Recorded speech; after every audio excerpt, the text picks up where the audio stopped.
In today's video, I'm going to teach you how to create and manage labels in Gmail. So I'm here on my computer with Gmail open in my browser. And the first thing I'm going to do is look over at the left sidebar where Gmail lists folders and labels. Sometimes the option we need isn't visible right away, so I scroll down through the sidebar until I find the option labeled More. Once I see More, I click on it, and the menu expands to show additional options. From this expanded list, I click on Create New Label. As soon as I click it, a small window appears asking me to enter the name of the label. I click inside the text field and type the label name that I want to create. This could be something like work, projects, receipts, or any category that helps organize emails. Once I've typed the name, I click Create.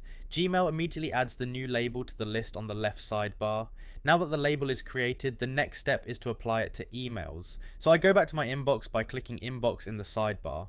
Once the inbox opens, I find an email that I want to organize. I move my mouse to the checkbox next to that email and click it to select the message. After selecting the email, I go up to the toolbar above the email list and click the label icon. A menu appears showing the labels available in my account. I select the label I just created or any label I want to use, and then I click apply. As soon as I apply the label, Gmail organizes that email under the selected label, making it easier to find later.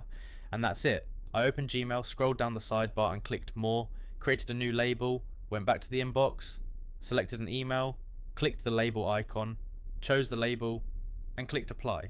The email is now organized using Gmail labels.